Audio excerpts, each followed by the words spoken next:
Is everyone happy with their weight? Nah. No. Is there a woman who is? Yeah, exactly. I want to meet her. I have a lot of thoughts.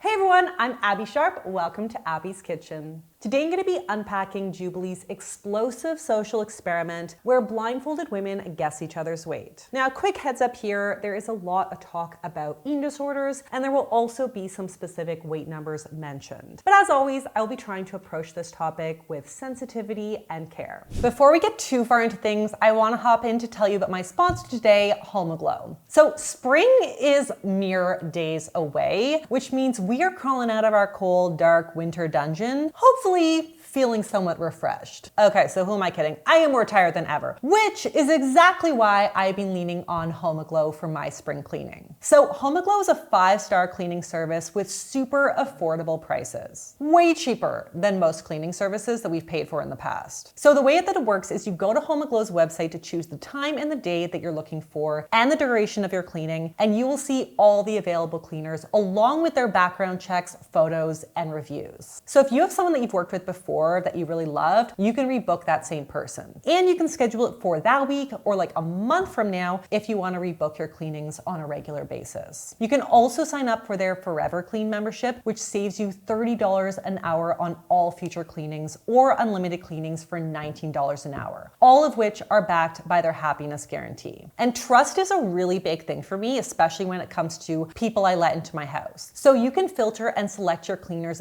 based on reviews and experience, which definitely makes me feel a lot more secure. There are only so many hours in the day, and I'm just so grateful that there are professionals to help me get ready for a very busy spring season here at Abby's Kitchen. This service is only available in the United States, but go to homoglow.com/Abbey Sharp or scan the QR code on screen to get your first 3 hours of cleaning for only $19.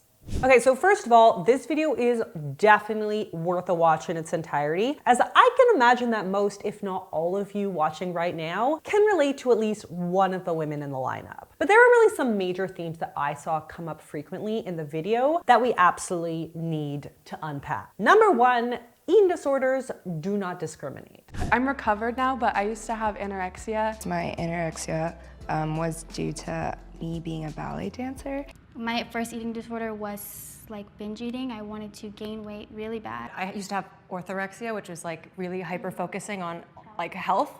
I've also struggled with bulimia and binge eating disorder. Out of the 7 women featured here, 5 of them candidly opened up about their past eating disorder. And just because the other 2 didn't mention a formal diagnosis does not mean that they too did not struggle. As made evident by this experiment, these women represent a wide range of body shapes, sizes, races, and culture. But as Camille says near the end of this video, eating disorders do not discriminate. And even though the stereotype is that of an emaciated woman, larger body folks absolutely struggle too. In fact, research suggests that eating disorders in larger bodied folks are increasing disproportionately to eating disorders in people of normal or lower weight. Restrictive eating disorders can also be just as physically dangerous in overweight folks, aka those with atypical anorexia, as it is in folks who fit the anorexic stereotype. One study found that atypical anorexia patients are just as likely to stop menstruating and suffer electrolyte imbalances as thin anorexia patients. And the mental damage may actually be even more damning. Overweight atypical anorexia patients actually score higher in ED pathophysiology when compared to thinner folks, likely related to having faced years of weight stigma, which has further perpetuated their body dissatisfaction and preoccupation with weight and food. And there isn't just diversity in body size with EDs, but also when it comes to race and culture. The white wealthy eating disorder stereotype can easily be traced back to access. When eating disorders were first identified and diagnosed diagnosed in the late 1800s, it was wealthy white women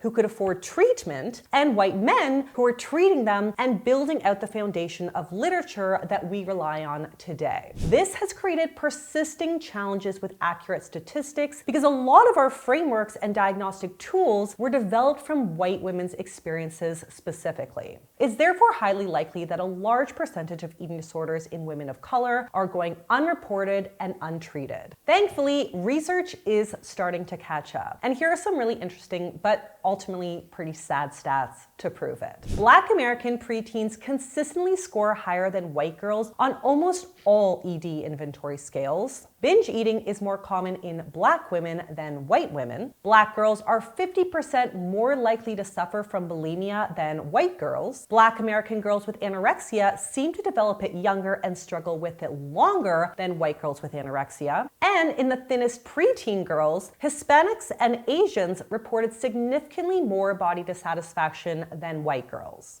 And that brings me to another key theme. Body expectations are cultural, social, and often conflicting. Throughout the experiment, a lot of the girls described competing expectations around what their body should look like. Riley mentioned that she felt pressure to be thin and look like the model she sees on social media. Jasmine cited her Vietnamese culture's expectation to maintain a petite frame. And then conversely, Camille, who is Black, described feeling shamed by the body ideal of Black rap culture. The beauty standard in Black culture is not thin. When you hear rap music, they really glorify a curvy body. And it becomes even more challenging when these expectations clash. When one social norm is to be thin, while another is to be curvy and thick. You're kind of being pulled in 10 different directions of what you were supposed to look like. So you constantly just kind of feel a little bit bad about yourself. This is probably such a relatable experience, especially for women whose racial or cultural body expectations don't align with what they see on social media or in Western culture, which tends to be centered around the thin ideal. This likely explains the experience of Camille, who, as a Black woman, felt pressure to gain weight and ended up having a full-blown binge eating disorder because of it. Interestingly, once she did gain weight, she felt even more insecure and then swung in the opposite direction. And this is really supported by the literature. Qualitative research on women of color suggests that while within the community, they often feel pressure to obtain a thick, curvy body, once they're exposed to white culture, which, let's be honest, is the predominant representation on social media, they are made to feel self-conscious about those same curves that they have been taught to want. Of course you're going to hate your body. You really just cannot win. And that brings me to another really important takeaway, which was about the overwhelming role of family, especially moms, in shaping women's relationship with food. As we've established, nearly all of these women had or have eating disorders, and the ones who did not report having an official ED diagnosis have clearly struggled with their relationship with food and body in some way, shape, or form. But throughout the stories, it became very clear that parental messages played a very important role in shaping some of these beliefs. She's like the classic almond mom.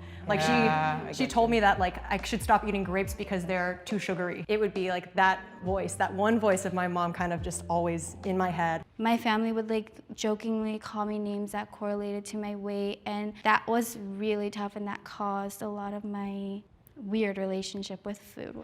I have a older sister who's super, her body was goals. I lost a bunch of weight, so I was bigger when I was younger. As parents, we have an enormous responsibility when it comes to modeling a healthy relationship with food. Because parental, especially maternal attitudes towards bodies and food can have a huge lasting impact. One study found that preteens and teens who believed that weight and being thin was important to their moms were 2 to 3 times more likely to have significant weight concerns. And loads more research confirms that children of moms who restrict food or calories are more likely to experience negative body image, poor self-esteem, disordered eating, and become chronic dieters themselves. And despite what the parent's goal is for their kid, putting children on diets significantly increases their risk of being overweight or obese as adults. Plus, it also increases the risk of poor self-esteem, body dissatisfaction, and depression.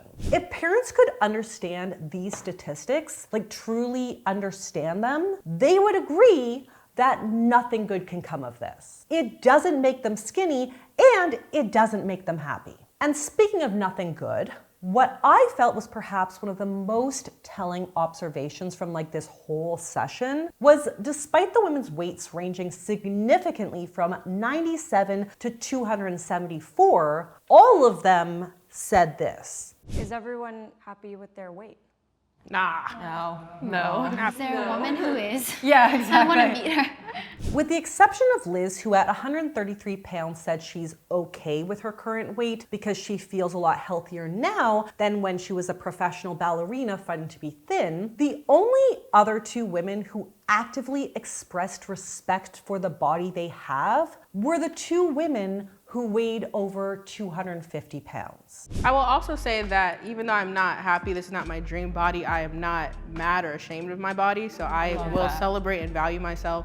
If I weighed less, it wouldn't be a problem because especially with my like previous mobility issues, like it would be easier maybe on my joints, but my body, I'm like so thankful for what it can do that I try not to be upset about my weight at all because that just leads you down a bad path. So I talked a lot more about this in my video on the fat positivity movement allegedly killing people, but if you recall, Blair White was adamant that fat people cannot possibly be happy. I consider one of the most damaging lies that is told by the establishment is that you can be healthy at any size, that you can be obese and somehow happy. Yet here we are, the only two women who are expressing any sort of appreciation for their body and what it can do for them are the two women who are fat. So despite its detractors, I would argue that this is actually evidence of the benefits of the body positivity movement. These women can acknowledge that, sure, they might still want to be smaller, life would be easier, but they're not going to let their body get in the way of being the person that they want to be. As Jessie says, your body is the least interesting thing about you.